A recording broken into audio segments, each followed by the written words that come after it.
qualquer função φ definida em um intervalo I e possuindo ao menos n derivadas contínuas em I, que quando substituídas em uma equação diferencial ordinária de ordem n reduz a uma identidade, é dita ser uma solução da equação no intervalo I. Este intervalo nós chamamos de intervalo de definição, intervalo de existência, intervalo de validade ou domínio da solução. Então, basicamente, o que essa afirmação está colocando é o seguinte: ao resolver uma equação diferencial, queremos encontrar uma determinada função de cada aqui por φ, definida num intervalo, um determinado intervalo, e que possui n derivadas contínuas nesse intervalo. Se nós substituirmos esta função na equação diferencial e obtermos uma identidade, ou seja, o lado esquerdo ficar igual ao lado direito da equação, então dizemos que a função φ é uma solução da equação nesse intervalo. Para ilustrar um pouco esta afirmação, vamos considerar a seguinte equação diferencial: x, y' mais y igual a zero. Y igual a 1 sobre x, ela é solução desta equação diferencial. Como é que eu vou saber disso? Veja que nesta equação eu tenho a função y, que é 1 sobre x, e tenho a derivada de ordem 1 desta função.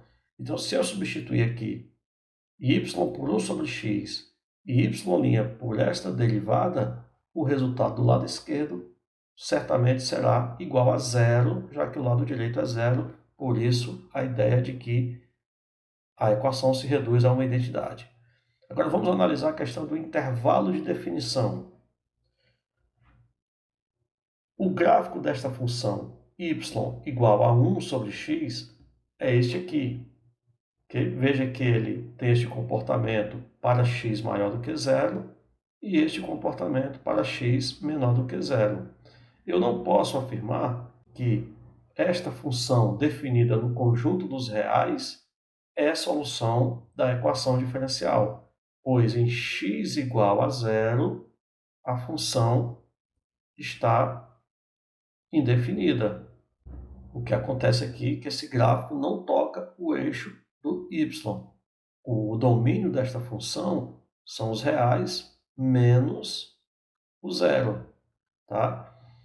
Então, como é que eu faço para definir o intervalo de validade desta solução y igual a 1 sobre x?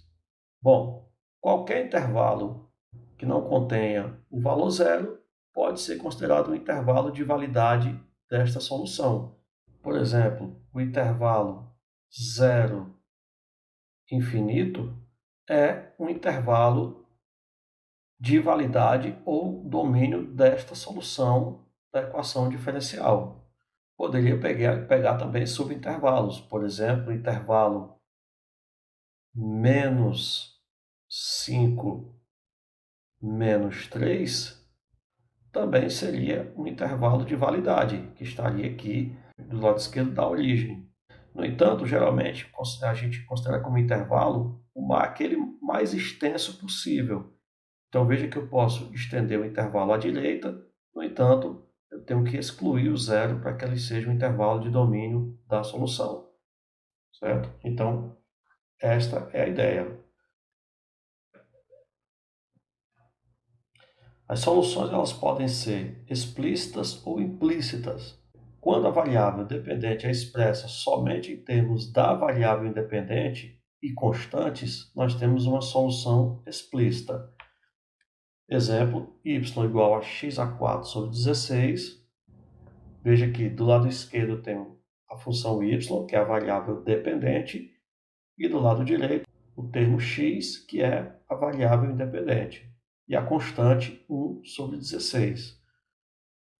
Y igual a x exponencial de x, lado esquerdo somente a variável independente, lado direito somente termos contendo x, a mesma coisa com y igual a 1 sobre x, Então, essas são soluções explícitas. Eu estou dizendo que a função y igual a x à quarta sobre 16 é a solução, por exemplo, de uma equação diferencial. A solução implícita ela é expressa como uma relação do tipo, por exemplo, g de x, y igual a zero, onde x seria uma variável independente e y a variável que depende de x, na condição de que exista pelo menos uma função φ que satisfaça tanto a relação como a equação diferencial no dado intervalo i. Vamos ver aqui a cara de uma solução implícita. Então, esta expressão seria uma suposta solução de uma equação diferencial. Veja que eu não tenho como isolar y do lado direito e x do lado esquerdo. O que eu tenho aqui é uma relação entre y e x, ou seja, uma relação entre as variáveis dependente e independente. Então, nesse caso, eu não tenho a função y expressa de maneira explícita. Tá? O que eu tenho aqui é uma relação entre y e x. Novamente, eu tenho aqui uma relação que envolve as variáveis dependentes e independente, de tal forma que esta relação aqui ela tem que ser igual a zero.